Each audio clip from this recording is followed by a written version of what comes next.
Bonsoir, ça dépend de là où vous êtes. Je m'appelle Merveille Abuja. Je vis en Inde.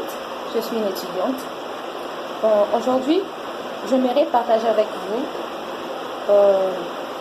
un titre qui me va droit là, au cœur et qui me fait tellement mal, qui est intitulé « Le vaccin en Afrique ».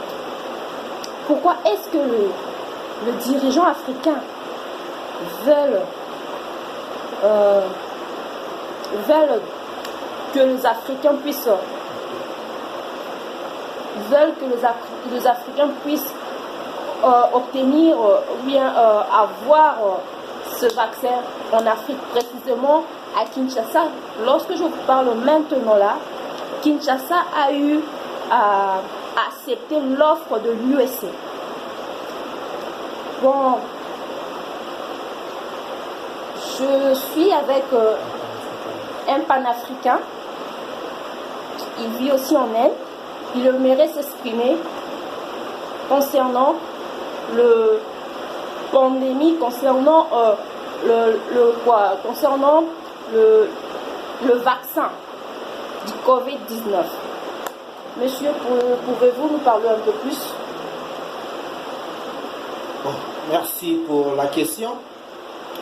Oui, moi je vais plus accentuer sur le fait que les dirigeants africains devraient normalement refuser les offres que les multinationaux sont en train d'offrir afin de tester le vaccin BCG du Covid-19 en Afrique.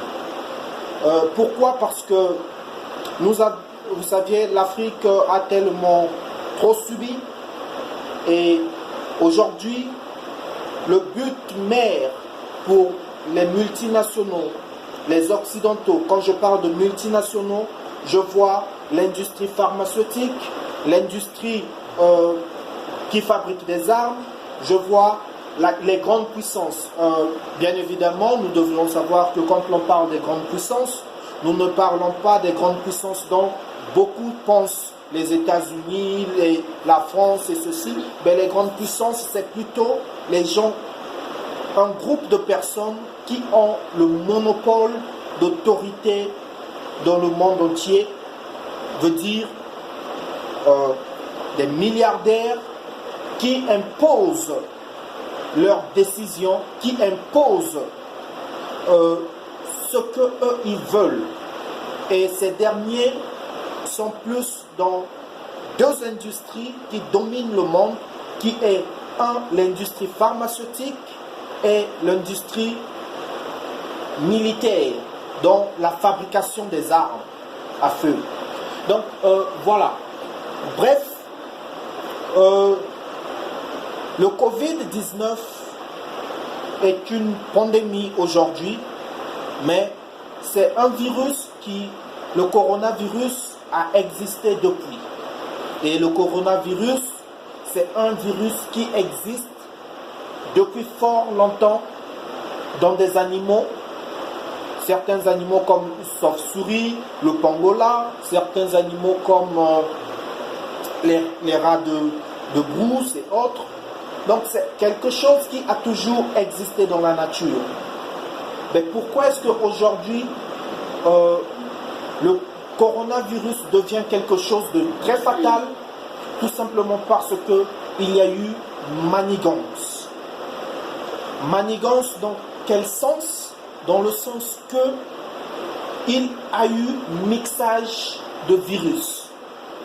Et voilà pourquoi est-ce que aujourd'hui ils ont eu à formuler ce mot Covid-19 au lieu tout simplement de coronavirus.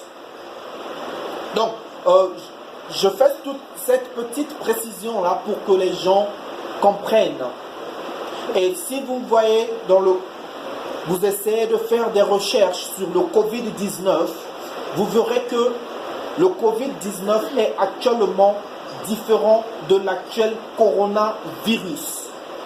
Tout simplement parce qu'il y a eu manigance biologique dans des laboratoires. Ok, monsieur, j'ai une autre question à vous poser. Qu'est-ce que vous pensez avec l'idée que la RDC a eu à être sélectionnée pour le vaccin du Covid-19? Ben, bien évidemment, les grandes puissances regardent toujours là où elles ont intérêt. Leurs yeux sont là où elles ont intérêt. Que pensez-vous de la RDC, madame? La RDC, c'est un très grand pays. La RDC figure parmi les premiers pays, parmi les 10 premiers pays producteurs du coltan, producteurs du coton, producteurs plein de ressources, du diamant et l'or et tout ça. Donc la RDC n'est pas, ce pays n'est pas un pays à minimiser. C'est pas pour rien qu'aujourd'hui les États-Unis ont eu à faire cette offre de 6 millions de dollars et de l'annulation des frais de visa pour tous citoyens congolais cherchant à aller aux États-Unis. Aujourd'hui, ils ont annulé, l'ambassade des États-Unis au Congo, à Kinshasa, a annulé les frais de visa. Pourquoi? Suite à l'offre. Ce sont des accords qu'ils ont eu à signer. Et que pensez-vous au l'accord qu'ils ont eu à faire avec...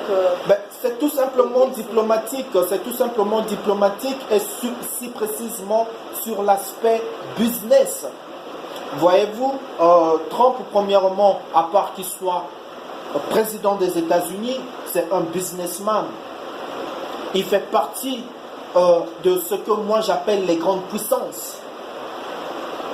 Donc, ce monsieur a des intérêts concernant son business par rapport au profit de son business à Kinshasa, si précisément au Congo.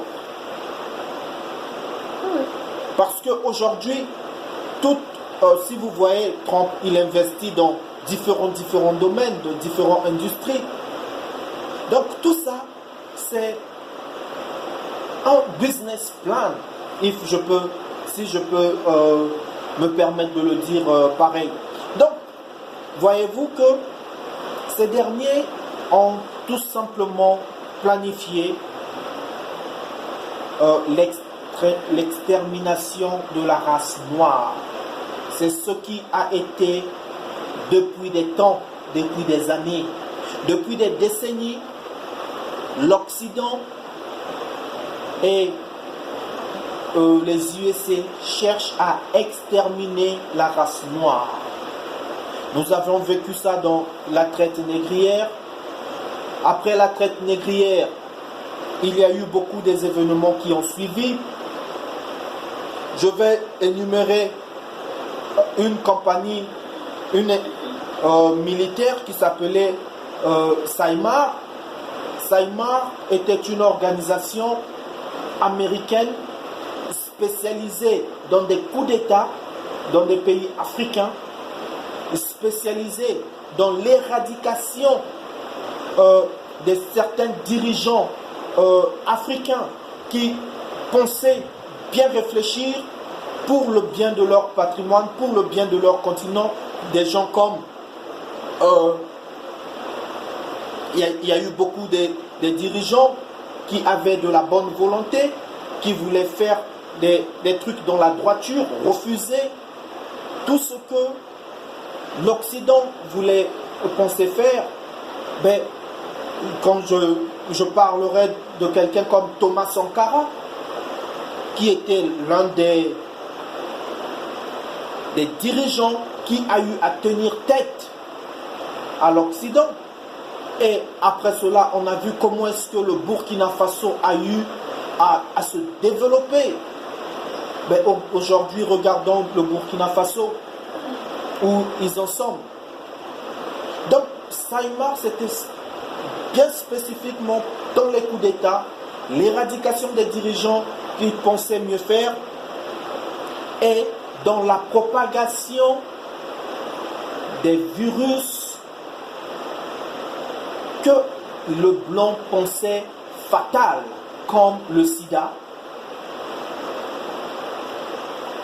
l'organisation Saïmar a envoyé des mercenaires en Afrique et ces derniers ont répandu le virus SIDA comme pas possible.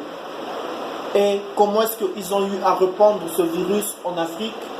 C'était via vaccination. Pensez-vous que le vaccin du Covid-19 aura un effet positif ou bien un effet négatif? Ben écoutez, moi je pense que ça aura un effet négatif parce que ces genres de trucs ont des effets à long terme, pas à court terme. C'est pas aujourd'hui qu'on va vous vacciner et demain vous mourrez. Et bien évidemment, ça prend une période de temps donnée. Mais moi, la grande question que je me pose, c'est pourquoi pas tester ce vaccin BCG du Covid-19 en Europe? Pourquoi pas le tester en Europe? Nous avions aujourd'hui les États-Unis qui est devenu le pays le plus contaminé après la Chine. Les États-Unis, c'est le pays le plus contaminé après la Chine, l'Italie. Mais pourquoi ne pas les tester là-bas? Pourquoi vouloir tester ce vaccin en Afrique? Sous prétexte que, parce que l'Africain n'a pas de moyens de protection? Ben, c'est bien faux. L'Afrique est un continent le plus béni du monde entier. Il n'y a pas un continent comme l'Afrique. Et je vais vous dire, la majorité des produits pharmaceutiques que ces derniers manufacturent provient des ressources naturelles de l'Afrique, provient des forêts de l'Afrique. C'est avec ces produits, c'est avec ces extraits des plantes qu'ils prennent en Afrique, ils emmènent chez eux en Europe et ainsi par-ci par-là pour fabriquer des produits, des nivaquines que nous prenons aujourd'hui. Moi, je me souviens quand j'étais gamin, il y avait un arbre qu'on plantait dans chaque école primaire. On était obligé, il y avait des moments où on était obligé de planter ces arbres. Les responsables des écoles appelaient les élèves pour venir faire la plantation de ces arbres. Et ici en Inde, ils appellent cet arbre le Neem. Neem, c'est N-I-I-M. Cet arbre sert à la fabrication de plusieurs produits médicaux que nous prenons comme l'aspirine, la nivaquine et plein d'autres. Donc vous voyez que l'Afrique a un potentiel que les Occidentaux ont toujours voulu avoir. Et aujourd'hui, ils veulent exterminer la race noire comme ils ont exterminé la race indienne en Amérique pour occuper le continent africain.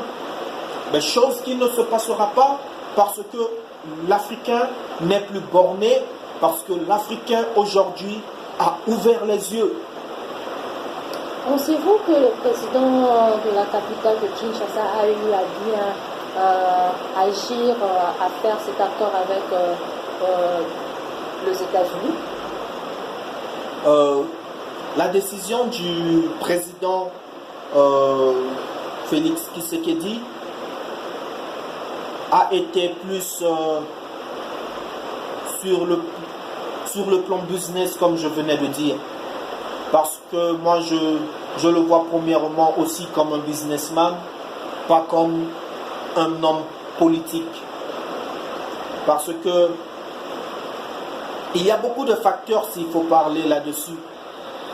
Mais pensez-vous que signer un accord pour que les Congolais de Kinshasa puissent avoir à ne pas payer les frais de visa pour les États-Unis, quelque chose qui sera très bénéficiaire pour les Congolais en RDC? Moi, je pense pas. Je pense pas. Les frais de visa, premièrement, à combien s'élevait le coût des frais de visa? Je pense bien à moins de 100 ou 120 dollars. Disons peut-être 200 dollars s'il faut. 250 dollars. S'il faut exagérer. Oui. Mais pensez-vous que c'est quelqu'un qui se prépare pour son voyage, pour aller là où il veut, c'est 250 dollars qu'il ne sera pas capable de payer pour obtenir son visa? Donc, pour moi, c'est pas réfléchi. C'est tout simplement du business. Tout simplement du business.